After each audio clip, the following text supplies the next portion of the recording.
કેમ છો? મજામાં? ધોરણ 9 વિષય ગુજરાતી એમાં પદ્ય 3 પદ્ય મીન્સ કે પોએમ, ગદ્ય એટલે ચેપ્ટર, પાઠ કહેવામાં આવે છે. આ વારંવાર દરેક લેક્ચરમાં હું કહું છું કારણ કે સ્ટુડન્ટ્સ વારંવાર આવી ભૂલ કરે છે માટે કે પોએમ ને પદ્ય કહેવામાં આવે છે. તો કયું પદ્ય છે? તો કે જ્યાં જ્યાં વસે એક ગુજરાતી. નેક્સ્ટ લેક્ચરમાં આપણે આની સમજૂતી મેળવી ચૂક્યા છીએ. નેક્સ્ટ લેક્ચરમાં આપણે બધું જ કહી દીધું છે કે આનું મીનિંગ શું થાય છે. તો કે જ્યાં જ્યાં એક ગુજરાતી વસે છે. શીર્ષક ટાઇટલ આપણને આપ્યું છે, પછી આપણને સમજાવે છે કે ક્યાં ક્યાં ગુજરાતી વસે છે, ત્યાં કેવો માહોલ છે, એ આપણને કાવ્યમાં સમજાવે છે. ઓકે, તો હવે એના કવિ, એના રચયિતા કોણ છે, લખ્યું છે કોણે? કારણ કે દરેકનો એક રચનાકાર હોય. દરેક, ચાહે મેથ્સ હોય, સાયન્સ હોય, હિન્દી હોય, ઇંગ્લિશ હોય, ગુજરાતી હોય, તામિલ હોય, કોઈ પણ વસ્તુ હોય, એનો સર્જનહાર તો હોય જ. એને બનાવનારો તો હોય ને, એનો રચયિતા હોય, એને લખનાર હોય, એનું સર્જન કરનાર, એને ઉત્પાદન કરનાર કોઈને કોઈ તો હોય છે. એમ નામ તો બનતું નથી. તો કવિ આ જે પોએમ છે એ બનાવ્યું છે કોને? તો કે ખબરદાર. ઓન્લી ફોર એ સરનેમ લખે છે ખબરદાર. ઓકે, તો કે એનું પૂરું નામ શું છે? હું દર લેક્ચરમાં તમને આ કહું છું કારણ કે આપણે મેચ ધ ફોલોઇંગ માં પૂછાય છે, ફિલિંગ ધ બ્લેન્ક્સ માં પૂછાય છે અને વર્ડ પર આન્સર આવે છે એમાં પણ પૂછાય છે માટે. ઓકે, તો કે પૂરું નામ શું છે? તો કે અરદેસર ફરામજી ખબરદાર. મેં તમને ટેક્સ્ટ બુકમાં પણ અંડરલાઈન કરાવેલી છે, તેમ છતાં પણ આપણે યાદ રાખવાનું છે કારણ કે વારંવાર જે સાંભળીએ છીએ ને એ આપણને જલ્દીથી યાદ રહી જાય છે. માટે હું દરેક લેક્ચરમાં તમને આની સમજૂતી આપું છું. ઓકે, તો કે પૂરું નામ શું છે? તો કે અરદેસર ફરામજી ખબરદાર. કારણ કે પરીક્ષામાં આપણે એ રીતના પણ પૂછાય છે કે ખબરદારનું પૂરું નામ શું છે. અત્યારે હું ભણાવું છું ને એટલે તમને એવું થાય કે હા મને તો આવડે જ છે કે અરદેસર ફરામજી ખબરદાર, પણ જ્યારે એક્ઝામમાં પૂછે ને ત્યારે આપણે ગુજરાતીને શું હોય કે બહુ આપણે રિપીટ કર્યું ન હોય, બહુ વાંચવાનો ટાઈમ આપણે એને આપ્યો ને એટલે ખબરદાર એવું પૂછે ને એટલે આપણે તરત જ આપણને વિચાર આવે કે આવું કોનું નામ હતું. બરાબર, પણ એટલે હું વારંવાર લેક્ચરમાં કહેતી રહું છું તમને ગમે ત્યારે યાદ તો હોય કે મેચ ધ ફોલોઇંગમાં હોય અને સામે નામ આપ્યું હોય, ખબરદાર પાછળ ના આપ્યું હોય, નહીતર તો શું થાય કે તમે તરત પકડી પાડો કે આ છે. પણ એટલું જ આપ્યું કે અરદેસર ફરામજી. બરાબર, ત્યારે વાંચ્યું ન હોય એટલે ખબરદાર એવું તો યાદ આવે નહીં. માટે પૂરું નામ શું છે? અરદેસર ફરામજી ખબરદાર. ઓકે, હવે એમનો જન્મ મોસ્ટ ઓફલી 9th માં હું આટલું બધું જન્મ તારીખ ને અવસાન યાદ રખાવતી નથી. 10th હોય તો આપણે આટલું ઇમ્પોર્ટન્ટ એટલું જન્મ ને અવસાનને લઈએ છીએ, પણ ફક્ત તમારી માહિતી માટે આપણે જોઈ લઈએ કે જન્મ છે 6/11/1881, અવસાન 30/7/1953. ઓકે, વતન એટલે કે એમનો જન્મ કઈ જગ્યાએ થયો છે, જન્મ સ્થળ કયું છે? તો કે દમણ, દીવ દમણ જે કહીએ છીએ ને ત્યાં એમનો જન્મ થયેલો છે. હવે કહે છે કે ઉપનામ, તો કે અરદેસર ફરામજી ખબરદારનું ઉપનામ શું છે? આવું આપણને એક વાક્યના પ્રશ્નના જવાબમાં પૂછે તો આપણને આવડવું જોઈએ. અથવા તો એવું કે અદર જે ઉપનામ છે એનું પૂરું નામ શું છે? તો આપણને ખબર હોય છે કે અરદેસર ફરામજી ખબરદાર. ઉપનામ શું છે એનું? તો કે અદર. ઓકે, હવે સાહિત્ય પ્રકાર એટલે કે આ જે આપણને કાવ્ય આપ્યું છે એનો સાહિત્ય પ્રકાર કયો છે? તો કે ઉર્મી ગીત છે. હૃદયમાં, હાર્ટમાં આપણી ઉર્મિઓ ઉત્પન્ન થાય છે. શું કહેવામાં આવે છે? ઉર્મી ગીત. સાહિત્યના કેટલાય પ્રકાર છે. ગઝલ છે, કવિતા છે, નવલકથાઓ છે, ટૂંકનોંધ છે, રેખાચિત્ર છે, એસે છે, આત્મકથા પણ છે. આવા કેટલાય પ્રકારો છે. બરાબર ને? તો એમાંનો એક પ્રકાર છે સાહિત્યનો. આપણે આ જે કાવ્ય છે શું પ્રકાર છે? તો કે છે ઉર્મી ગીત, એવો એનો પ્રકાર છે. નેક્સ્ટ લેક્ચરમાં આપણે ગુજરાત વિશે ઘણી બધી વાતો કરી છે કે આપણને કાવ્યમાં શું કહેવા માંગે છે. તો ગુજરાતનો મહિમા આપણને સમજાવે છે. ગુજરાત વિશે મેં તમને નેક્સ્ટ લેક્ચરમાં ખૂબ બધી માહિતી આપી હતી અને હું એવી આશા રાખું 100% તો નહીં પણ 75% એટલે કે 75% એવી હું આશા રાખું કે તમે બધાને અત્યારે મેં ગઈ વખતે જે લેક્ચરમાં વાત કરી હતી શૌર્ય અને સંત સુરાની, એમાંથી કંઈક તો યાદ હશે, થોડી ઘણી યાદ તો હશે એવી હું આશા રાખું છું. અને ગુજરાતી લોકો જ્યાં જ્યાં જાય છે ત્યાં પોતાની આગવી ઓળખ ઉત્પન્ન કરે છે અને ગુજરાતીનો સ્વભાવ એનો નેચર એવો છે કે ગમે ત્યાં જાય ને ત્યાં બધાની વચ્ચે ભળી જાય છે, ક્યાંય એકલવાયું જીવન જીવતો નથી, જ્યાં એ ગયો હોય ત્યાં આખું ગુજરાત ઊભું કરી નાખે, એકલો ગયો હોય તો બીજા 5 લોકોને ગુજરાતી જેવા બનાવી નાખે, શેનાથી? ખાણીપીણીથી, લોક સાહિત્યથી, પોતાના આગવી એક કળા હોય એનાથી આખા ગુજરાતને ત્યાં ઊભું કરી નાખે, પોતે એક જ હોય કુટુંબમાંથી ગુજરાતી ગયો હોય પણ આડોશી પાડોશી 5 જણા ગુજરાતી જેવા કરી નાખે, કારણ કે ગુજરાતી આપણા ખાવાના ખૂબ શોખીન, એક તો મોજીલા એવું, કારણ કે ગુજરાતના ઘણા બધા ગીતો એવા છે તમને ખબર પડે ગુજરાતી રંગીલો હોય. મેં ગયા લેક્ચરમાં તમને શરૂઆતમાં જ કીધું હતું કે લાંબો ડગલો મૂછો વાંકડી સિરે પાઘડી રાતી બોલ બોલતો તોલી તોલી છેલ છબીલો ગુજરાતી હું છેલ છબીલો ગુજરાતી, એનો પહેરવેશ જ કહ્યો કે આ ગુજરાતી છે અને બોલ બોલે કોઈનામાં સપડાય નહીં આપણો ગુજરાત, ક્યારે કોઈ બાબતે છેતરાય જ નહીં ઈ આપણો ગુજરાત. ગુજરાત વિશે તો એવું પણ કહેવામાં આવે છે કે ગુજરાતની ધરતી કેવી છે, તો મેં તમને ગઈ વખતે કીધું તો તમે મેપ જોતા હો તો તમને એવી ખબર પડે કે ભારતની કમરબંધમાં ગુજરાત છે ને માને જે સંતાન લાડકું હોય ને કમરમાં જ તેડેલું હોય, આવું મેં તમને કીધું હતું. અને ગુજરાત વિશે તો અનેક એવી તમે દુહા છંદ લઈ લો કે હાઈકુ લઈ લો કે લગ્ન ગીત લઈ લો કે ભજન લઈ લો કે કોઈ પણ સોંગ લઈ લો, તો ગુજરાત જેવી અનેરી વાત ક્યાંય છે ને. અને ગુજરાતના પ્રદેશ વિશે પણ એટલે કે અલગ અલગ જે વિસ્તાર છે ને શહેર એના વિશે પણ ઘણી બધી લોકવાયકાઓ એવી કથા પણ એટલે કે થોડી થોડી એવા સેન્ટેન્સ પણ છે, જેમ કે આપણે કહીએ કે ઉનાળે શિયાળે શીરો ભલો ઉનાળે ભલી છાસ ચોમાસે ભજીયા ભલા ખીચડી બારે માસ, આવી ગુજરાત વિશે પણ કહેવત છે કે શિયાળે સોરઠ ભલો. સોરઠ એટલે આપણી સૌરાષ્ટ્રની હદ ક્યાંથી ચાલુ થાય છે તો કે સુરેન્દ્રનગર, લીમડી આવે એટલે સૌરાષ્ટ્રની હદ ચાલુ થાય, એટલે આપણે એને મુખ્ય દ્વાર પણ કહી શકીએ કે કાઠિયાવાડનું મુખ્ય દ્વાર કયું તો કે સુરેન્દ્રનગર, એટલે લીમડીની હદ જે ચાલુ થાય સુરેન્દ્રનગરની એથી કાઠિયાવાડની હદ, એટલે એને પ્રવેશ દ્વાર પણ કહેવાય કે સૌરાષ્ટ્રનો પ્રવેશ દ્વાર કયો તો કે સુરેન્દ્રનગર. ઓકે, તો કે શિયાળે સોરઠ ભલો ઉનાળે ગુજરાત, શિયાળે સોરઠ ભલો ઉનાળે ગુજરાત વર્ષે તો વાદળ ભલો ઓલો કચડો બારે માસ. આમાં શું કર્યું છે કે ગુજરાતના અલગ અલગ પ્રાંત એટલે કે વિસ્તારની વાત કરી છે, જે ગામડા છે જે શહેર છે એની વાત કરે છે, તો કે શિયાળે સોરઠ ભલો એટલે કે શિયાળામાં તમે જાઓ તો સોરઠ વિસ્તાર આખો તમે જાઓ કે ગીર જંગલ આ તમે જાઓ ને આગળ રાજકોટથી આગળ એની વાત કરે તો કે સોરઠ ભલો, શિયાળામાં સોરઠમાં રહેવાની મજા આવે. અને ઉનાળે તો કે ગુજરાત તો કે કયો કે ધોળકા અમદાવાદની જે બધો વિસ્તાર છે એની વાત કરે છે, તો કે ઉનાળે ભલો ગુજરાત કારણ કે ત્યાં હરિયાળી વધારે હોય છે, તો કે ઉનાળે ભલો ગુજરાત વર્ષે તો વાદળ ભલો, કારણ કે એટલા વિસ્તારમાં શું હોય કે હરિયાળી વધારે હોય અને વરસાદ પણ વધારે પડે છે. અને કચ્છનો બારે માસ તો કે કચ્છમાં તો બારે માસ રહેવાની મજા આવે, રણ વિસ્તાર છે બરોબર ને, એટલે કે કચ્છનો બારે માસ તો કે શિયાળામાં પણ કચ્છમાં રણોત્સવ આવે છે તો શિયાળામાં તમને રણમાં રહેવું ગમે, ઉનાળામાં પણ ગમે છે, કેરીની સીઝન હોય કચ્છની કેરી વખણાય, આમ તો ઘણું બધું છે બરોબર. એટલે કે કચ્છ જે છે બારે માસ, ચોમાસામાં પણ કચ્છ એટલું હરિયાળું લાગે છે. આપણે તો એડ પણ આવે છે કે કચ્છ નહીં દેખા તો કુછ નહીં દેખા, બરોબર ને. આપણા પ્રાંતિયોનું ગૌરવ લેવા જેવી વાત છે કે જેને શું કહેવામાં આવે છે મહાનાયક, એ મહાનાયક આપણા ગુજરાતની એડ કરતા હોય, જે આપણા ગુજરાતના એમ્બેસેડર છે અમિતાભ બચ્ચન, એ આપણા ગુજરાતની આવી એડ કરતા હોય કે કચ્છ નહીં દેખા તો કુછ નહીં દેખા, બહુ ગૌરવ લેવા જેવી વાત છે. માટે ગુજરાત જ્યાં જ્યાં છે એનો એક વ્યક્તિ છે ત્યાં આખું ગુજરાત વસાવી દે છે.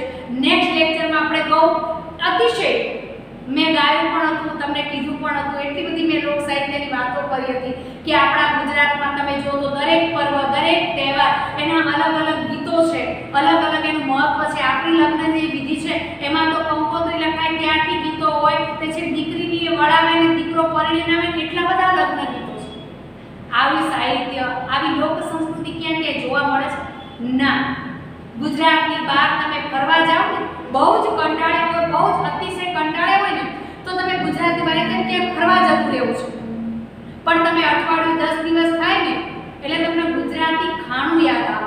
અને તમે બહાર કે ગુજરાતી થાળી ગોતવા જાવ તમને 200 રૂપિયાની એક થાળી લે ગુજરાતી થાળી, પણ જે મારા ગુજરાતમાં ખાઈએ ગુજરાતમાં રાંધેલું ધાન હોય ને એવો સ્વાદ તમને બીજે ક્યાંય ન મળે. તમને એવું થાય કે આ ગુજરાતી થાળી છે, એવો ટેસ્ટ જ ના. બહાર જાવ ને એટલે આપણા ગુજરાતીઓને અઠવાડિયું ભાવે, પછી બહાર જાય ને એટલે ગુજરાતી ખાણું તરત યાદ આવે. ઓલું કહે છે ને કે ઘર આમ તમે પૃથ્વીનો છેડો ક્યાં, તો કે આપણું ઘર. હરી ફરીને તમે જે તમારા ઘરે આવો ને, તમે આઉટ ઓફ કન્ટ્રી ગયા હોય તો તમને ગુજરાત તો યાદ આવે. તમને ત્યાં એવું થાય કે ક્યાંક વઘારેલી ખીચડી મળી જાય ને તો સારું. તો વઘારેલી ખીચડી ભાખરી કહીએ. ઘણાને અત્યારે એવું થતું છે ટીચર તમે બહુ વાત ના કરો, આ વાત સાચી છે કારણ કે અમે આવો અનુભવ કરેલો છે. તો ગુજરાત એટલે ગુજરાત, આમાં બધું જ આવી છે. જ્યાં મારો ગુજરાતી ત્યાં મારું ગુજરાત. ગુજરાત જેવા ભોળા માનવીએ ક્યાંય, ગુજરાત જેવો મીઠો આવકારે ક્યાંય. ગુજરાતીઓ તમે એમ પૂછો કે આ જગ્યા ક્યાં આવી, એટલે ગુજરાતી એને બિચારાને બાઇક લઈ જતો તો છે કે ઘરે મૂક્યા કે આ સોસાયટી અહીંયા. ગુજરાતી આટલો ભોળો. ગુજરાતી બહાર જાવ તમે એડ્રેસ પૂછો ને એ વ્યક્તિ ત્યાં જ ઊભો હોય તો તમને હાથના મોકલ કરી દે, સામે ટર્ન લેજો ને એટલે આવી જશે. અને ગુજરાતી બાઇક લઈને ચીક બતાવે કે આ સોસાયટી ને એમનું ઘર અહીંયા આગળ છે. આ મારો ગુજરાતી આટલો ભોળો. ઓકે, તો હવે બહુ બધી વાતો કરી. નેક્સ્ટ લેક્ચરમાં આપણે આટલું સમજાવી દીધું છે, તો હવે આપણે કાવ્યની શરૂઆત કરીએ. કાવ્યને હું ગાતી જઈશ અને પછી સમજાવતી જઈશ, એટલે તમને કાવ્યનો રાગ પણ આવડી જશે અને કાવ્યની સમજૂતી પણ વધારે માહિતીની સભર તમને મળી જશે. પહેલા પણ કીધું છે કે જ્યાં સુધી કાવ્યનો રાગ નહીં આવડે ત્યાં સુધી તમને કાવ્ય કંઠસ્થ નહીં થાય.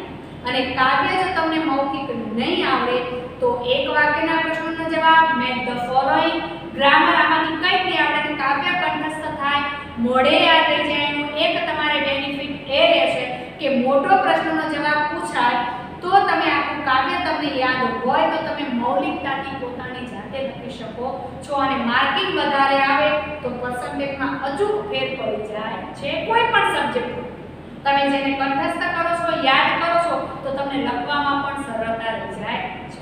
ઓકે, તો હવે આપણે ટેક્સ્ટ બુકમાં જોઈએ. ટેક્સ્ટ બુક તમારી પાસે રાખજો. ટેક્સ્ટ બુક તમારી પાસે રાખીને જોતા જજો. હું ગાતી જઈશ અને પછી એની સમજૂતી આપીશ એટલે તમને ખ્યાલ આવે. જ્યાં જ્યાં વસે એક ગુજરાતી ત્યાં ત્યાં સદાકાળ ગુજરાત. જ્યાં જ્યાં બોલાતી ગુજરાતી ત્યાં ત્યાં ગુર્જરીની મોહલાત. શું કહેવા માંગે છે આ લાઈનમાં આપણને કે જ્યાં જ્યાં વસે એક ગુજરાતી ત્યાં ત્યાં સદાકાળ ગુજરાત. જ્યાં એક ગુજરાતી વસે છે ત્યાં સદાકાળ ગુજરાત વસે છે. એક ગુજરાતી ફેમિલી ગમે ત્યાં જાય, આઉટ ઓફ કન્ટ્રી જાય, પણ ત્યાં પોતાના ગુજરાતની હયાતી હોય છે. કારણ ગમે ત્યાં કોઈ બહારનું આવે ને તો જ અંગ્રેજી બોલે, બાકી ઘરમાં તો ગુજરાતી જ બોલે. એને ગુજરાતી પોતાની માતૃભાષા જેવી મજા જ ના આવે. માટે કે જે જ્યાં જ્યાં વસે છે એક ગુજરાતી ત્યાં ત્યાં સદાકાળ ગુજરાત. અહીંયા મેં લખેલું છે, સમાનાર્થી શબ્દોમાં પૂછાય છે. સદાકાળ એટલે શું થશે? હંમેશા, કાયમ, સદા. નિત્ય પણ લખી શકો છો. ચોથાનો અર્થ થશે નિત્ય, એવું પણ થાય. સદાકાળ એટલે શું થશે એનો સમાનાર્થી? હંમેશા, કાયમ, સદા અને નિત્ય. જ્યાં એક ગુજરાતી વસેલો હોય છે ત્યાં સદાકાળ ગુજરાત વસેલું હોય છે. એવું અહીંયા આગળ કવિ આપણને કહે છે. કાવ્ય બહુ જ સરળ છે, પણ ગુજરાતનો મહિમા એટલો બધો કર્યો છે કે આપણને શબ્દે શબ્દે ઉદાહરણ આપવાનું મન થઈ જાય છે. કારણ કે મારી જન્મભૂમિ ગુજરાત છે, મારું લાલન પાલન પોષણ મારા ગુજરાતમાં થયું છે. મને ગર્વ છે કે ગુજરાતનું નામ લેતા અત્યારે આખું વિશ્વ પોતાને આનંદિત માને છે. એવા મારા ગુજરાતે અનેરી છાપ આખા વિશ્વમાં ઊભી કરેલ છે. તમે ક્યાંના છો એમ કે ગુજરાત, તો તરત આપણને આવકારે છે કે ગુજરાત જેવું રાજ્ય બીજે ક્યાંય નથી. કારણ કે ગુજરાતના લોકો જે છે, ભાતીગળ લોકો જે છે, એની સંસ્કૃતિ પણ એવી અનેરી છે. માટે મને મારા ગુજરાત પર ગર્વ છે. જ્યાં જ્યાં બોલાતી ગુજરાતી ત્યાં ગુર્જરીની મોહલાત. જ્યાં જ્યાં ગુજરાતી બોલાય છે ને ત્યાં મારા ગુજરાતી લોકોની મોહલાત હોય છે. ત્યાં એના મહેર, ત્યાં એના વૈભવ વસેલા હોય છે. કારણ જ્યાં ગુજરાતી બોલાય છે ત્યાં ગુજરાતીઓના જ મહેર હોય છે. ત્યાં એનો વૈભવ વસેલો હોય છે। અહીંયા તમે લખ્યું છે મોહલાત એટલે મહેલ, આમ વૈભવ પણ થાય છે। એની જ માહોલ હોય, એનો જ વૈભવ હોય। મેં તમને આના અગાઉના લેક્ચરમાં પણ કહ્યું હતું કે ગુજરાતી બોલે ને એટલે ત્યાં આખું ગુજરાત વસેલું હોય। ફોરેનમાં આઉટ ઓફ કન્ટ્રી દરેક જગ્યાએ આપણો ગુજરાતી છે, દરેક તહેવારો ધામધૂમથી મનાવે છે। દિવાળી છે, નવરાત્રિમાં નવરાત્રિ હોય ત્યાં તો 15-20 દિવસ અગાઉ ગુજરાતમાં જેટલો મહિમા હોય છે ને એટલો જ આઉટ ઓફ કન્ટ્રીમાં મહિમા હોય છે કે એ લોકો પહેલેથી જેટલા એ પેલેસમાં લોકો ગુજરાતીઓ રહેતા હોય ને એ લોકોનો કોન્ટેક્ટ કરીને આખું નવરાત્રિનું પર્વ મનાવે છે। 9 દિવસ દાંડિયા રાસ લે છે અને આખું ગુજરાત ત્યાં એકત્રિત થયું હોય ને એવું લાગે છે। એ તો આપણે અહીંયા આગળ છીએ એટલે આપણને એમ છે ગુજરાત રાજકોટના છે એમાં શું, પણ તમે આઉટ ઓફ કન્ટ્રી જાઓ અને તમને કોઈ સુરેન્દ્રનગરના હોય અને તમને કોઈ અમદાવાદનું મળી જાય અને તમારે વાતચીત દરમિયાન ખબર પડે ને કે અમદાવાદના છે તોય તમને એમ કે કોઈ મારું પોતાનું મળી ગયું। એ તો બહાર રહેતા હોય ને બહાર જે જીવન જીવતા ને એને ખબર પડે કે આપણા વતનના કોઈ એક વ્યક્તિ મળે ને તોય આપણને મનમાં કેટલોય આનંદ ઉત્પન્ન થાય છે। કોઈ મારું તો છે, ભલે ને 100 કિલોમીટરની વાટે રહેતા હોય, એટલા દૂર રહેતા હોય, તમે એમ કહેતા હોય કે અમેરિકામાં એટલે એમ કે અમેરિકામાં છે ને મારા ભાઈ એમ કે પણ એટલું દૂર જ હોય। તમે સુરેન્દ્રનગરથી અમદાવાદ જાઓ ને એટલું દૂર થતું હોય કહેવાય કે અમેરિકામાં રહે છે, પણ ત્યાં જો પોતાનું ગુજરાતી મળી જાય ને તો નવરાત્રિમાં એટલો એ ધક્કો ખાય 100 કિલોમીટર કે ના ભાઈ મારું ગુજરાત મને યાદ આવે છે, મારી ગુજરાતની નવરાત્રિ મને યાદ આવે છે। દરેક પ્રસંગ આઉટ ઓફ કન્ટ્રીમાં ગુજરાતી સમાજ જે છે એકત્રિત થાય અને દરેક તહેવાર મનાવે છે। દિવાળી, દશેરા, નવરાત્રિ, શરદ પૂર્ણિમા દરેક તહેવારો એ મનાવે છે। માટે કોઈ બહુ જ જોઈ સમજી અને વિચારીને કવિએ લખેલું છે કે જ્યાં જ્યાં ગુજરાતી બોલાય છે ત્યાં મારા ગુર્જરીના વૈભવ હોય છે, ગુજરાતના લોકોની મોહલાત હોય છે, મહેલ ત્યાં ઊભા થઈ ગયેલા હોય છે। 12 ગાવે બોલી બદલાય, તમે જોજો આપણે કહેવત છે 12 ગાવે બોલી બદલાય। તમે ગુજરાતમાં પણ જોશો ને તો દરેકની બોલી અલગ છે પણ બોલાય છે શું? ગુજરાતી। માતૃભાષા આપણે કહીએ છીએ તો કે ગુજરાતી, અને કોઈ પણ વ્યક્તિને વેદના થાય, દુઃખ હોય, સુખ હોય ને તો એ સૌથી વધારે મહત્વ પોતાની માતૃભાષાને આપશે, કારણ કે માતૃભાષામાં તમે બહુ સારી રીતે સમજાવી શકો છો। નાનું બાળક હોય ને, નાનું બાળક એ ગમે એવું બોલતું હોય ને તો આજુબાજુના ન ખબર પડે પણ એની માને ખબર પડી જાય કે શું માંગે છે। તમે તો શું કહે છે ખબર નથી પડતી, એના પપ્પાએ ઘણી વખત એમને શું કહે છે જોતો, તો એની એ બાળકની ભાષા એની માને ખબર પડી જાય કે મારું બાળક શું માંગે છે, એને તરત ખબર પડી એને શું જરૂરિયાત છે। એ માતૃભાષામાં તમે કોઈ પણ તમારું દુઃખ, તમારું દર્દ, તમારું સુખ રજૂઆત કરો ને એ ઇતર ભાષા કરતાં માતૃભાષામાં વધારે સમજાય છે। 12 ગાવે બોલી બદલાય છે એવું ગુજરાતમાં કહેવત છે અને સાચી વાત જ છે। તમે સુરેન્દ્રનગરમાં છો તો સુરેન્દ્રનગરની ભાષા કેવી છે તો એને કાઠિયાવાડી કહેવાય। તમે જો આવ્યો, વિયોગ્યો, લાવ્યો, હમણાં, ભલે ગયો, આવું બોલાય છે। 12 ગાવ થોડા અહીંથી બહાર નીકળો, લીમડી હાઈવે પકડો કે આમ લખતર બાજુ જાઓ, સાણંદ આવી જાય તો ત્યાંની શુદ્ધ પાછી ગુજરાતની ભાષા આવી જાય છે। આવે છે, જાય છે, લાવે છે, માગે છે, પરાણે કામ કરે છે, ત્યાં વિયોગ્યો ના, કારણ કે બોલી બદલાઈ ગઈ। ત્યાંથી થોડા આગળ વધો, ગાંધીનગર મૂકી દો ને એટલે કલોલ આવે, કડી આવે, મહેસાણા આવે તો આપણે 5 રૂપિયા કહીને લોકો એમ કે 5 રૂપિયા, આપણે 5 રૂપિયા કહીને લોકો 5 રૂપિયા કહે, આપણે પાણી કહીને પોણી કે, આપણે એમ કહીને માર પાછળ આવે, એમ માર ચેડચેડ આવે છે। એટલે આ બોલી બદલાય છે, ભલે અલગ અલગ બોલી છે। ચરોતરમાં ગયા હોય તો કે માર વાણે આવે છે, અને ભાલમાં બોલાય તો સે, આપણે એમ કે છે, ભાલમાં એમ કે સે, આવે છે, જાય છે, આ રીતના બોલે છે। ભલે બોલી બધાની અલગ છે પણ કહેવાય છે શું? ગુજરાતી। આખો ગુજરાતમાં ભલે ને બોલી અલગ હોય, ચરોતરી હોય, મહેસાણી હોય, સુરતી હોય, સુરતી લાલા થોડું તોતરું બોલે, ટમટમાર જામમાં આવું છું, ટમટમાર આપણે એમ ટમટમાર તો એ ટમટમાર, બરાબર?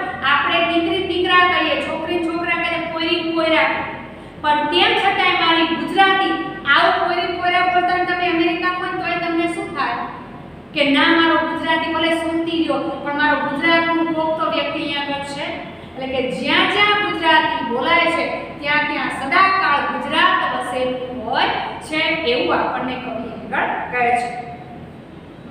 4 લાઈનમાં આપણને ખબર પડી ગઈ સ્ટાર્ટિંગની. એના પછીની 3 લાઈન છે જો ગાતી જઈશ. उत्तर दक्षिण पूर्व के पश्चिम ज्यां गुर्जर नावास, सूर्य तना किरणों दौड़े त्या सूर्य तणो ज प्रकाश, जेनी उषा से हेलाती तेना तेज प्रफुल्ल प्रभात. શું કહેવા માંગે છે આ 3 લાઈનમાં કે ઉત્તર હોય કે દક્ષિણ હોય, પૂર્વ હોય કે પશ્ચિમ હોય, જ્યાં ગુર્જરનો વાસ હોય છે, सूर्य तना किरणों दौड़े त्या सूर्य तणो ज प्रकाश. उत्तर होय के दक्षिण, पूर्व होय के पश्चिम, ज्यां गुर्जरनो वास, ज्यां गुजरातीनो वास होय छे. પછી બીજી લાઈન શું કહે છે? सूर्य तना किरणों दौड़े त्या सूर्य तणो ज प्रकाश. સૂર્યના કિરણો જ્યાં જ્યાં દોડે છે ને ત્યાં સૂર્યનો પ્રકાશ હોય જ છે. કોઈ એમ કહેતું હોય કે રાઈટ સાઈડ સૂર્યના કિરણો પડે છે, પ્રકાશ પડે છે, તો આ સૂર્યનો પ્રકાશ નથી એવું કોઈ કહી શકે? ના કહી શકે. તમે ઘરમાં હો, એક રૂમમાં હો, બારીમાંથી અજવાળું આવતું હોય તોય તમે એમ કહો કે પ્રકાશ પડે છે, પણ શેનો પડે છે? લાઈટ મૂકી છે બહાર હેલોજન ના. દિવસ હોય તો તમે એમ જ કહો સૂર્યનો પ્રકાશ પડે છે. આપણે લાઈટનો પ્રકાશ કહેતા નથી. ગમે તે ખૂણે પ્રકાશ પડે દિવસે તો આપણે શેનો પ્રકાશ કહીએ છીએ? સૂર્યનો પ્રકાશ કહીએ છીએ. તો કે જ્યાં જ્યાં કિરણો દોડે છે એ સૂર્યનો પ્રકાશ છે. એવી જ રીતે તમે જુઓ તો ઉત્તર હોય, દક્ષિણ હોય, પૂર્વ હોય, પશ્ચિમ હોય, જ્યાં ગુર્જરનો વાસ હોય છે ત્યાં હંમેશા ગુજરાત વસેલું હોય છે એવું આપણને કહેવામાં આવે છે. અને આપણને સૂર્યનું ઉદાહરણ એટલા માટે આપ્યું છે કે એક કિરણ પડે સૂર્યનું કે 2 પડે કે 100 પડે કે જેટલા કિરણો છે આખો સૂર્ય પ્રકાશિત થાય છે બધો સૂર્યનો જ પ્રકાશ કહેવાય. તો ઉત્તર, દક્ષિણ, પૂર્વ, પશ્ચિમ જે ચારે ખૂણે ગુજરાતીઓ વસેલા છે ત્યાં આખું ગુજરાત જ કહેવાય. શું કહેવામાં આવે છે? આખું ગુજરાત જ કહેવામાં આવે છે. મેં તમને નેક્સ્ટ લેક્ચરમાં કીધું હતું કે સૌથી મોટો દરિયા કિનારો આપણો છે 1600 કિલોમીટર. એટલે એવું જ માની લેવાનું કે આખી દુનિયામાં આખું ગુજરાત જ વસેલું છે. પાણી છે, પૃથ્વી ક્યાં છે? કે પાણીમાં. તો પાણી ક્યાં છે સૌથી વધારે? તો કે ગુજરાતમાં. તો કે અમે આખા વિશ્વમાં વિસ્તરેલા છીએ, અમે આખા વિશ્વમાં ફેલાયેલા છીએ. એ આપણો ગુજરાત. સર્વ કળાએ હોશિયાર એ આપણો ગુજરાત. ઓકે. જેની ઉષા હશે હેલાતી તેના તેજ પ્રફુલ્લ પ્રભાત. જેની ઉષા સવાર પડે, ઉષા એટલે મેં લખેલું છે જોઈ લેજો કે ઉષા એટલે પ્રભાત. ઉષા એટલે શું થાય? પ્રભાત, સવાર અને ઉષા. મેં બે રીતે લખ્યું છે કારણ કે પ્રભાત જે છે ને એ તમારે કાવ્યમાં પાછી છેલ્લી પંક્તિમાં પણ આવે છે. ત્યાં લખ્યું છે પ્રભાત. પ્રભાત એટલે શું થશે? સવાર અને ઉષા. કદાચ તમને એનો ઉષા વિરુદ્ધાર્થી પૂછે તો ઉષા તો એનું શું થાય? સંધ્યા. ઓકે. ઉષાનું શું થાય? સંધ્યા. જેમ આપણે સવારનું વિરુદ્ધાર્થી શું લખીએ છીએ? સાંજ. ઓકે. એ રીતે ઉષા તો શું થાય? વિરુદ્ધાર્થીમાં સંધ્યા થાય છે. ઓકે. તો શું કહે છે કે જેની ઉષા હશે એનાથી તેના તેજ પ્રફુલ્લ પ્રભાત. જ્યાં ગુજરાતી હોય છે ત્યાં સવાર હશે હેલાતી એટલે કે હેલાતી ક્રીડા રમે છે. એની સવારમાં હંમેશા તમે જો તો હાસ્ય રમતું હોય છે. જ્યાં ગુજરાતી હોય ને ત્યાં સવાર પડે ને ત્યારથી જ હાસ્ય રમતું હોય છે, ક્રીડા કરતું હોય છે, રમત કરતું હોય છે. અને તેના તેજ પ્રફુલ્લ પ્રભાત. પ્રફુલ્લ એટલે આનંદિત. એના તેજ કેવા હોય છે? પ્રફુલ્લિત હોય છે, આનંદિત એની સવાર હોય છે. અહીં પ્રભાત આપણે બે મેં સાથે લખ્યું છે પ્રભાત, ઉષા અને સવાર. ઓકે. તો કે એની ઉષા જે સવાર પડે છે એટલી આનંદિત હોય છે. જ્યાં ગુજરાતી હોય છે ત્યાં સવાર આનંદિત હોય છે, પ્રફુલ્લિત એની સવાર હોય છે એવું અહીંયા કવિ કહેવા માંગે છે. કારણ કે ગુજરાતી જેવી જે શાબ્દિક વર્ણન જે છે હિન્દીમાં તો હવે બધા આવ્યા છે હાસ્ય કલાકાર. બાકી ગુજરાતનો હાસ્ય કલાકાર ડાયરામાં બેઠો હોય ને અને ડાયરામાં એવી તો વાતો કરે હાસ્યથી સબર કે તમે બેન દીકરીઓ મોટા વડીલો બેઠા હોય તો તમને લાજ શરમ ન આવે એટલા એના વ્યવસ્થિત સંસ્કારથી સબર વાક્યો. અને તેમ છતાંય તમારા મનમાં હાસ્ય ઉત્પન્ન થાય, તમે ખડખડાટ હસો ને, એવું હાસ્ય લાવનાર મારું ગુજરાતી છે કે હસાવે તેમ છતાં એના શબ્દોનું વર્ણન એવું હોય કે સંસ્કારથી સભર હોય, કે તમારા માતા પિતા તમારી સાથે બેસી અને હાસ્યનો પ્રોગ્રામ જોઈ શકે ને એવું હાસ્ય વર્ણન પીરસતો હોય ને મારો ગુજરાતી, એ ગુજરાતીની કળા છે કે કોઈ એવા શબ્દો ન હોય કે જેનાથી તમને નાનપ અનુભવાય, એના શબ્દો જેવા હોય કે તમે ગર્વ લઈ શકો કે મારો ગુજરાતી છે, મારા ગુજરાતીને કેવું હાસ્ય પીરસતા આવડે છે. ગુજરાતી આટલો પ્રખર છે, તમે જો તો એની આંગળીઓમાં એટલી કળા છે ને મગજમાં પણ એટલા શુદ્ધ વિચારો છે, એનું હૃદય પણ એવું છે કે બીજાને માટે મરી મીઠું ને એ મારા ગુજરાતીને એક લોક વારસામાં મળેલું છે. તમે જો હમણાં કેટલી કપરી પરિસ્થિતિ હતી 2020માં, તો એ ગુજરાતમાં કોઈ એક પરિવાર એવો નહોતો જેને ભૂખ્યું રહેવું પડ્યું. એટલા તો તમે જો તો સેવા યજ્ઞો ચાલતા હતા, લોકો સોસાયટીમાં એકત્રિત થઈને ભોજન બનાવતા હતા અને ગરીબ વસ્તીમાં પહેલા લોકડાઉનમાં આપવા જતા હતા. આ મારો ગુજરાતી છે, ક્યાંય કોઈને બીજા આગળ કોઈ એવી સહાયની જરૂર નથી પડતી. ગુજરાતી એની જાતે બેઠો થઈ જાય ને એવો છે. 2000ની સાલમાં 2001ની સાલમાં ભૂકંપ આવ્યો, તમે જો ગુજરાતમાં બધે તારાજી સર્જી હતી, પણ તેમ છતાં ગુજરાતીની જાતે એની વ્યવસ્થિત પોતાના પગ ઉપર મનોબળથી બેઠું થઈ ગયું. કચ્છની હાલત તો દયનીય હતી, તેમ છતાં કચ્છ આખું અત્યારે તમે જોવા જાવ તમને ખબર ના પડે કે આ ભૂકંપમાં ધરાશાયી થઈ ગયું. પડે ને પાછો ઊભો થાય તોય પાછો હશે નહીં આપણો ગુજરાતી. ક્યારેય પોતે નાસીપાસ ન થાય, બીજાને એવું કે ઊભો થઈ જાય, આમાં શું ડરવાની વાત છે, આવી તો કઈક મુસીબતો આવે ને હલકારે બેઠો કરે ને મારો ગુજરાત. સુરતમાં પ્લેગ આવ્યો હતો, મહામારી, પ્લેગમાંથી પણ બેઠું થાય ને મારું સુરત. એક વખત એટલો અનરાધાર વરસાદ પડ્યો તો 2-3 માસ સુધી પાણી હતા, તોય એ સુરત તમે જો તો પગરણમાં બેઠું થઈ ગયું થોડી વારમાં. આવ્યો અહીંયામાં આમ હોય ને મારું ગુજરાત. ચોરવાડમાંથી ફક્ત થોડા રૂપિયા લઈ જાય અને બોમ્બેમાં આખી તમે જો ઓઇલની ઇન્ડસ્ટ્રી ઊભી કરે ને મારું ગુજરાતી ધીરુભાઈ અંબાણી. તમે જો વિશ્વમાં ડંકો વાગે છે ગુજરાતી. અદાણી નામ લેતા આપણું હૈયું ઓળખાઈ જાય કે ટોપ લેવલના બિઝનેસમેન કોણ, તો આપણે આંગળી કરીને કહી શકીએ કે મારા ધીરુભાઈ અંબાણી છે. ચોરવાડના નાના ગામના તમે જો ધોમ ધકે રિલાયન્સનું નામ આવે તરત કોઈ એમ કે ક્યાંના છે તો મારા ગુજરાતના છે. એનું મગજ એવું છે, એની વાણી એવી છે, મહેનત કરવામાં કે પાછું ના પડે ને મારું ગુજરાત. પૈસા હોય તો લોકોને જમાડી શકે અને પૈસા ના હોય તો પોતે બચત પણ કરી શકે ને ફાટલા કપડામાં શરમ ના આવે તોય મહેનત કરી જાણે મારું ગુજરાતી. એને મરચું ને રોટલી ખાવામાં શરમ ના આવે અને એને ગામ ધુમાડા બંધ કરીને ગામને જમાડવામાં કઈ એવું નહીં કે મારું વપરાઈ જશે, આટલો દિલદાર. કવિ દુલાભાઈ કાગે તો લખ્યું છે કે એજી તારા આંગણિયા પૂછીને જે કોઈ આવે રે આવ કાળો મીઠો આપજે. આવી તો સલાહ આપનારા કવિઓ છે. જ્યાં આવું સાહિત્ય રચનાર કવિઓ હોય, શૌર્ય ગાથા લખનાર ઝવેરચંદ મેઘાણી જેવા કવિ હોય કે જેનું સાહિત્ય, જેના ગીતો અત્યારે બોલિવૂડમાં ગુંજતા હોય, અત્યારે હાલમાં પણ વાગે તો લોકોના પગ થનગનાટ કરતા હોય, આવું સાહિત્ય રચના હોય ને મારો ગુજરાતી, જેને તો ગાંધી બાપુને લખીને આપ્યું. ગયા લેક્ચરમાં કીધું હતું કે છેલ્લો કટોરો બાપુ પી જજો, અંજલિ ભરનવ ઢોળતા. આવું બાપુને લખીને આપે ને બાપુ ત્યારે એને રાષ્ટ્રીય શાયરનું બિરુદ આપે કે જેને સત્યના અહિંસાના રાહે ચાલી અને ગુજરાતને સ્વતંત્રતા, ગુજરાતને નહીં આખા ભારતને અપાવી છે. એવો જે નરમંકો વિરલો વિરલ એટલે કે જે હવે ક્યારેય નહીં પાકે એવી વિભૂતિ, મહાન વિભૂતિ, એ પણ આપણા પોરબંદર. જેનું પદ વૈષ્ણવજન તો તેને કહીએ, એ કારણે દરેક પરિષદની શરૂઆત કરે ગાંધીજી એવા નરસિંહ મહેતા પણ આપણા ગુજરાતના જૂનાગઢ. તમે વિચાર કરો કે કૃષ્ણ કનૈયો ક્યાંનો હતો? છે મથુરામાં જન્મ્યા, ગોકુળમાં ઉછેર થયો અને છેલ્લે અંતિમ શ્વાસ ક્યાં લીધો? કાયમને માટે નામના જેની વિખ્યાત થાય એવું શહેર વસાવ્યું. કેવું? તો કે દ્વારિકા.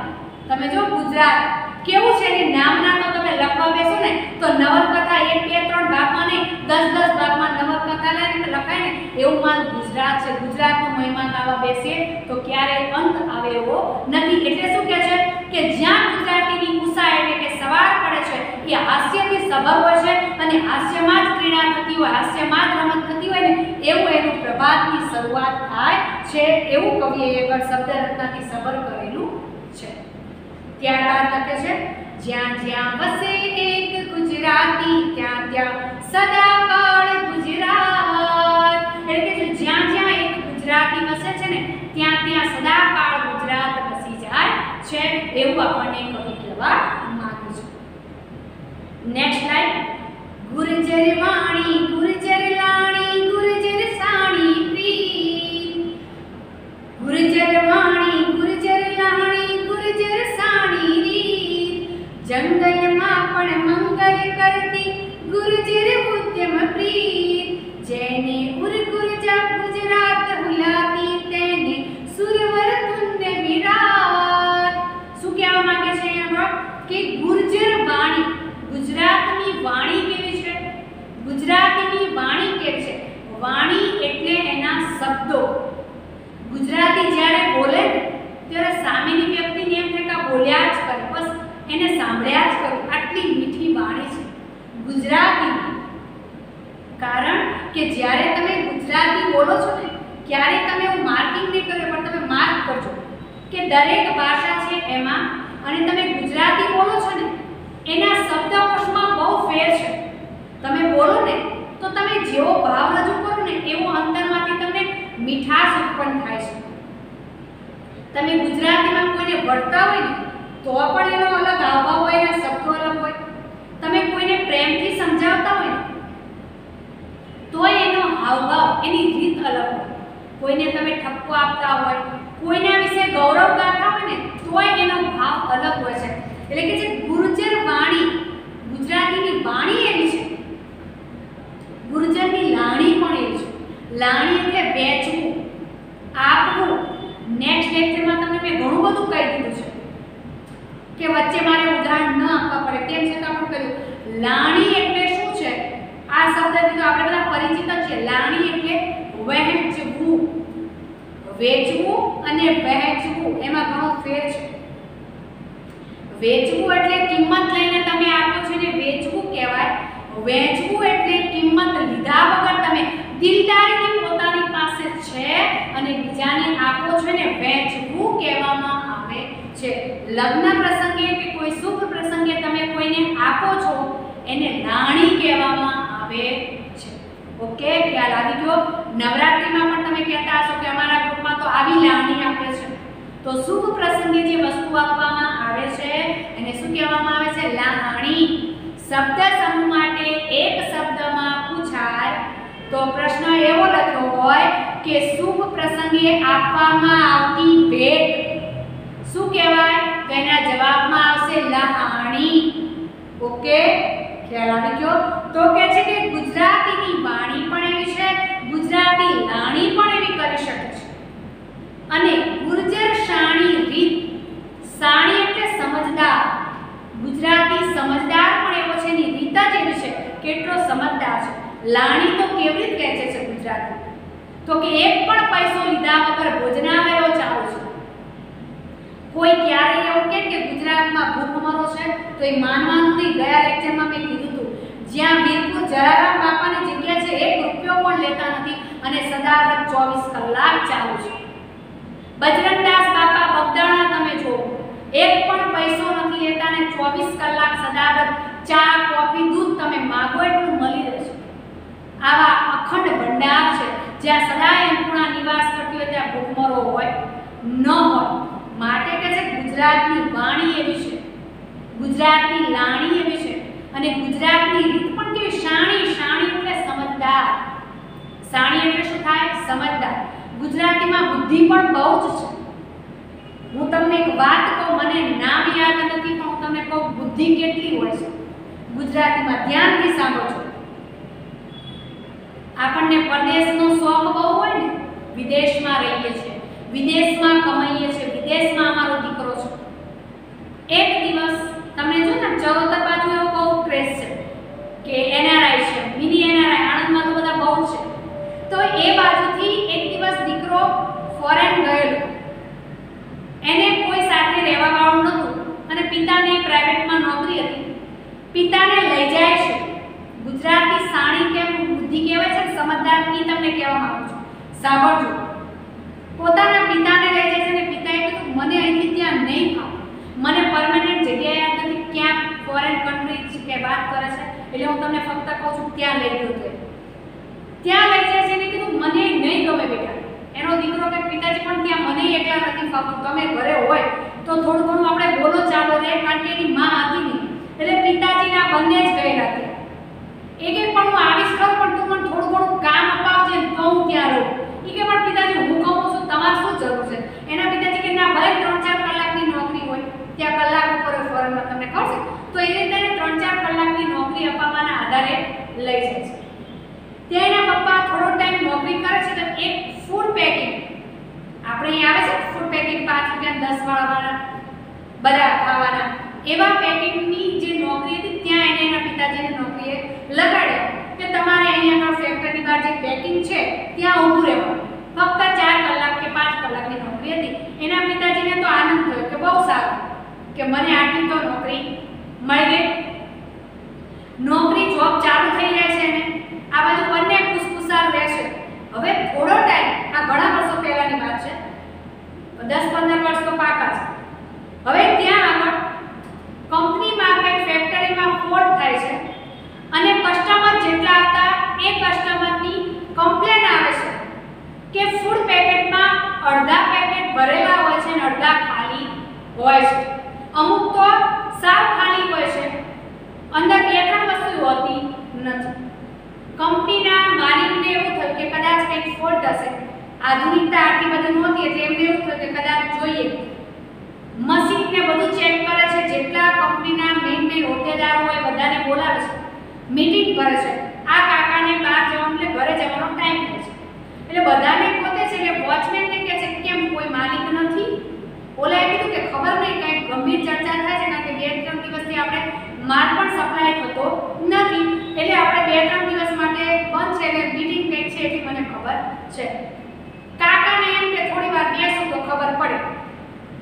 એ કાકા થોડી વાર બેસે છે ને કાચના દરવાજામાંથી જોવે છે તો પેકેટ આમ ઊંચા કરીને બધા કંઈક વાત કરતા હતા. હવે દરવાજામાંથી કંઈ સંભળાતું તો નહોતું એટલે કાકાને એવું થયું કે પેકિંગમાં કંઈક મિસ્ટેક છે એવું તો લાગ્યું એટલે થોડી વાર વોચમેન પાસે બેસે છે. પછી નીકળતા વાત થતી હશે માલિકને એમને પેલા ભાઈ એવું કહેતા હશે કે આમાં કમ્પ્લેન આવે છે, કમ્પ્લેનમાં થોડી ઘણી ખબર આ કાકાને પડી એટલે કાકાએ માલિકને પૂછ્યું ભાગ્યા તૂટ્યા ઇંગ્લિશમાં કે કંઈ પ્રોબ્લેમ છે એટલે પછી બોલે કે આટલા બધા એન્જિનિયર ને બધા છે એમને ખબર નથી પડતી કાકા, રવા દો ને વાતમાં કાંઈ નથી. તેમ છતાં ફરી પાછા કાકા કે મને થોડું ઘણું કંઈ ખબર પડે હું તમને કહીશ. તો એ બોલે એમને કે કાકા બધા એન્જિનિયર છે એમને નથી ખબર પડતી ને આમને ખબર પડશે. તો કાકાએ બીજી ત્રીજી વખત કીધું એટલે ઓલાએ પ્રોબ્લેમ કીધો.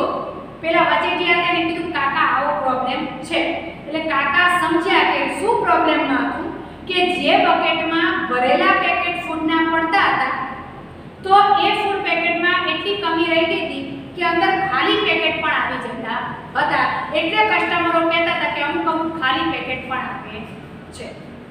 હવે કાકાએ કીધું કે આમાં કાંઈ મોટું નથી એટલે ઓલા માલિકને એવું થાય છે કે આટલી મોટી વાત છે ને એન્જિનિયરો થાકી ગયા ને આ એમ કહે છે કે આમાં કઈ મોટી વાત નથી. કાકાએ ઓલા જે માલિકની બાજુમાં ઊભો હતો ને એને પોતાની હિન્દીમાં ભાગ્યું ઇંગ્લિશમાં કીધું કે મને મોટો પંખો લાવી આપો. એટલે શું કીધું મોટો પંખો લાવી તો કે હા મોટો પંખો તમે મંગાવી રાખજો, કાલે સવારમાં હું તમને સમજાવીશ.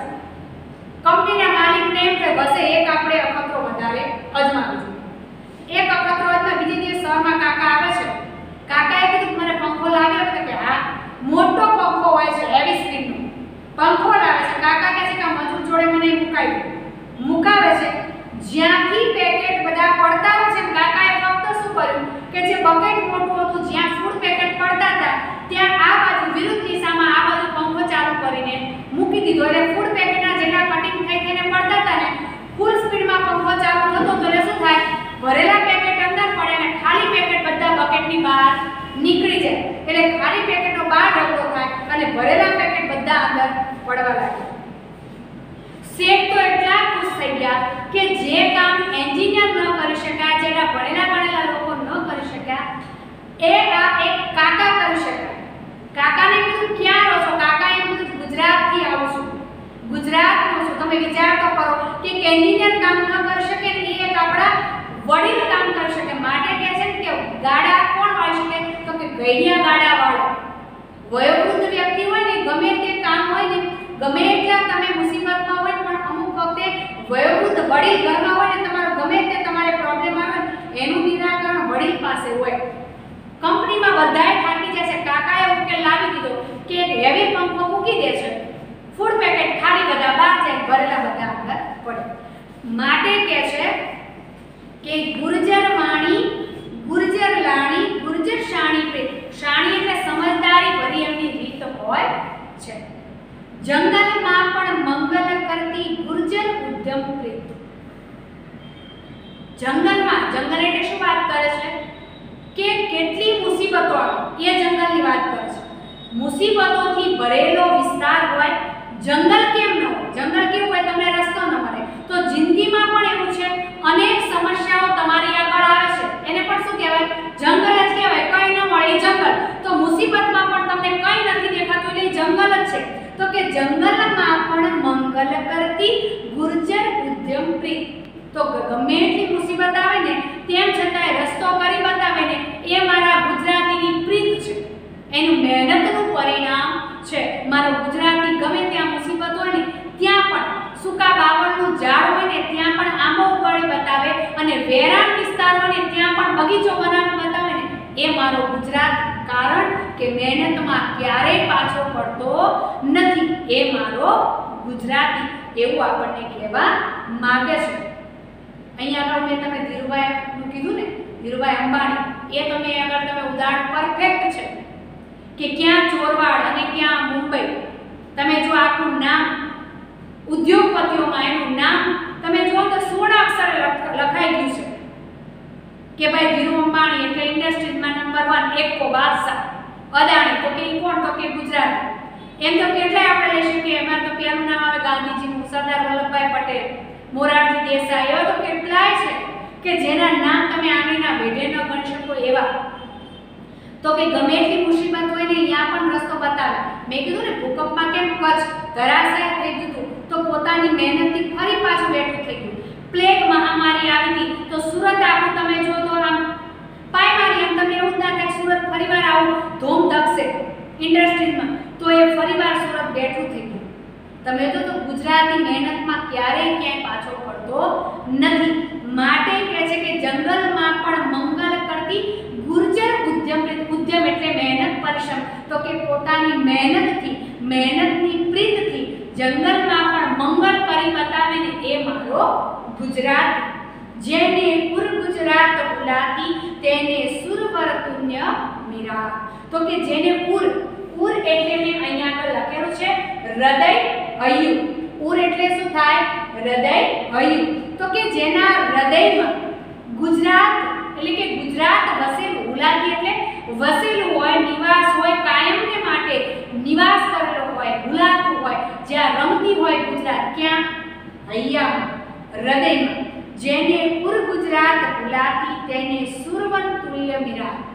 જેના હૈયામાં હરમેશ ગુજરાતનું જ ગૌરવ હોય છે, ગુજરાતનો જ વાસ હોય છે કે હા હું ગુજરાતી છું એવો ગૌરવ છે.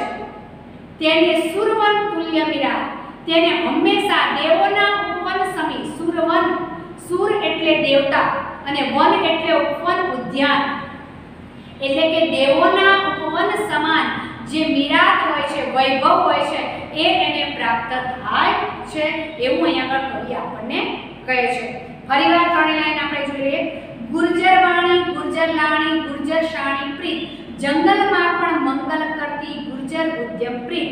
જેને પુર ગુજરાત ઉલાતી તેને સુરવન તુલ્ય મીરા. જ્યાં જ્યાં વસે એક ગુજરાતી ત્યાં ત્યાં સદાકાળ ગુજરાત. કૃષ્ણ દયાનંદ દાદા કેરી પુણ્ય વિરલ રસ બોમ. ખંડ ખંડ જય જુજે ગરવે કોણ જાતને કોમ. ગુર્જર ભરતી ઉછળે છાતી ત્યારે ગરજી ગુર્જર માત. શું કહે છે? કૃષ્ણ દયાનંદ દાદા કેરી પુણ્ય વિરલ. વિરલ એટલે જે દુર્લભ છે. કોની ભૂમિ છે? મેં તો અઢળક તમને કીધી પણ એમાં આપણને આપી છે કોની? કૃષ્ણ એટલે દયાનંદ સરસ્વતી અને દાદા, અહીં દાદાભાઈ નવરોજીની વાત છે. આ ત્રણ જે વ્યક્તિ છે એની આ ભૂમિ છે કેવી છે? પુણ્યથી. મેં તમને કીધું ને કૃષ્ણ ક્યાંના હતા? મથુરામાં જન્મ્યા હતા, ગોકુળમાં ઉછર્યા અને આવીને ક્યાં વસે છે? તો કે ગુજરાતમાં. એટલે કે કૃષ્ણ છે, દયાનંદ જ્યાં છે, જ્યાં દાદા નવરોજી છે, એમની આ પુણ્ય ભૂમિ છે. વિરલ એટલે દુર્લભ, રસ રસિકતાથી ભરેલી આ ભૂમિ છે. અહીંયા આપણે લખેલું છે ભૌમ એટલે ભૂમિ. કૃષ્ણ, દયાનંદ અને દાદાની પુણ્યથી ભરેલી દુર્લભ એવી આ રસિક ભૂમિ છે, એવું પહેલી લાઈનમાં કહેવા માંગે છે. ખંડ ખંડ જઈ જૂજે ગર્વે કોણ જાતને પાર.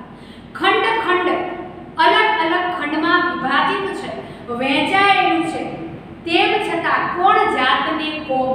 અલગ અલગ વિભાગમાં વહેંચાયેલું છે તેમ છતાં જ્યાં જાત પાતનો કોઈ ભેદભાવ નથી, અલગ અલગ રહે છે તેમ છતાં બધામાં એકતા છે, ક્યાંય જાતિ ભેદભાવ નથી, બધા એકતાનું એક સમાન બિરુદ પામે છે, એકતાથી રહે છે. એ મારી ગુજરાત છે એવું અહીંયા આપણે કહેવા માંગે છે. ગુર્જર ભરતી ઉછળે છાતી ત્યારે ગરજી ગુર્જરમાં. ખંડ ખંડ થઈને રહે છે તેમ છતાં એકતા છે, માટે ગુજરાતની જે ભૂમિ છે, ગુજરાતની જે મારી માત છે તે ભરતી ઉછળે. ભરતી એટલે શું થાય? મોજા ઉછળે ને પાણીમાં, એટલે કે છાતી સમાણા મોજા ઉછળે છે. તો ગુજરાતની જે મારી માતા છે, ગુજરાતની જે ભૂમિ છે એ ગર્વ અનુભવે છે અને ગરજી ઉઠે છે, એટલે કે ગૌરવ મહેસૂસ કરે છે, ગૌરવથી ગાજી ઉઠે છે એવું આપણને કહેવા માંગે છે. કેમ? કારણ કે ગુજરાતની ભૂમિ ગૌરવ લે છે કે મારા સંતાનો કેવા છે? હળીમળીને રહે છે, પાછા ગૌરવ લે એવા એક એકથી ચડિયાતા મારા સંતાનો છે, માટે ગુજરાતની ભૂમિ જે છે એ ગૌરવથી ગરજી ઉઠે છે એવું આપણને આ લાઈનમાં કહેવા માંગે છે. જ્યાં જ્યાં વસે એક ગુજરાતી ત્યાં ત્યાં સદાકાળ ગુજરાત. અણકીધા કરવાના કોડે અધૂરા પૂરા થાય.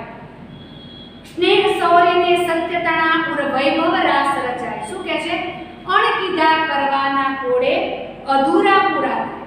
જે કોડ અહીંયા આગળ લખ્યું ને, અહીંયા આગળ છે કોડ એટલે ઈચ્છા, અરમાન, તમારી મયેચ્છા, તમે જે ઈચ્છા ન ધારી હોય એવા અરમાન, અધૂરા કોડ તમારા અહીંયા આગળ પૂર્ણ થાય છે. કારણ કે કોઈ વ્યક્તિ અહીંયા આગળ આવે એટલે એકલો રહેતો નથી. કારણ ગુજરાતી જે છે એ બધાને એક, બધાની સમાન, બધાની સાથે રહેવામાં માને છે. એટલે કે તમે જે વસ્તુ ન ધારી હોય, અણકીધા કરવાના કોડે અધૂરા પૂરા થાય. જે તમારી મયેચ્છા અધૂરી રહે છે એ તમારી ગુજરાતમાં આવીને પૂર્ણ થાય છે. સ્નેહ શૌર્ય ને સત્યતણા ઉર વૈભવ રાસ રચાય. ત્યાં શું છે ગુજરાતમાં? તો કે સ્નેહ છે. તો અહીંયા આગળ લખ્યું છે સ્નેહ એટલે પ્રેમ અને લાગણી. તો કે ત્યાં ગુજરાતમાં શું છે? તો કે સ્નેહ છે. શૌર્ય એટલે વીરતા છે. આપણે નેક્સ્ટ લેક્ચરમાં વીરતાથી સબર બધી વાતો કરી હતી. તો કે શૌર્ય છે. સત્ય, તો કે સૌથી પહેલું ઉદાહરણ કોણ? સત્યવાદી રાજા હરિશ્ચંદ્ર છે. પછી આપણે ગાંધીજી છે, સત્ય અને અહિંસાના માર્ગ પર ચાલે. તો કે સત્યતણા ઉર, ઉર એટલે હૃદય, હૈયું. તો કે ત્યાં આગળ વૈભવ રાસ રચાય છે, જે ક્યારે નિરસ થતા નથી. આટલી ત્રણ વૈભવ છે. તો કે કયા છે? સ્નેહ, શૌર્ય અને સત્યના રાસ જે છે એ ઉરમાં રચાય છે. આવી મારી ગુજરાત ભૂમિ છે. જય જય જન્મ સફળ ગુજરાતી. કવિ શું કહે છે? મારો જન્મ ગુજરાતમાં થયો છે એટલે હું મારા જન્મને સફળ માનું છું. જય જય ધન્ય અદલ ગુજરાત. હે અદલ, અદલ એટલે કેમ કીધું છે? એમનું ઉપનામ શું છે? તો કે અદલ, એટલે કે જય જય ધન્ય અદલ ગુજરાત. હે અદલ, તું તારી જાતને ધન્ય માન, કારણ કે તારો જન્મ ગુજરાત જેવી ભૂમિમાં થયેલો છે. જ્યાં જ્યાં વસે એક ગુજરાતી ત્યાં ત્યાં સદાકાળ ગુજરાત. શું કહે છે? જ્યાં જ્યાં ગુજરાતી છે ત્યાં ત્યાં સદાકાળ ગુજરાત વસેલું છે. આપણે એ લાઈન લઈ લઈએ. જય જય જન્મ સફળ ગુજરાતી, જય જય ધન્ય અદલ ગુજરાત. જ્યાં જ્યાં વસે એક ગુજરાતી ત્યાં ત્યાં સદાકાળ ગુજરાત, ત્યાં ત્યાં સદાકાળ ગુજરાત. તો અહીં આગળ આપણે પદ્ય 3 ની સમજૂતી જે છે એ પૂર્ણ કરીએ છીએ. આખે આખું કાવ્ય તમને જે છે કવિ પરિચય સાથે, કાવ્યના રાગ સાથે અને કાવ્યની તમને શબ્દશ સમજૂતી આપી દીધી છે. તો અહીં આગળ આપણો લેક્ચર પૂર્ણ કરીએ છીએ. અસ્તુ, ધન્યવાદ, થેન્ક યુ.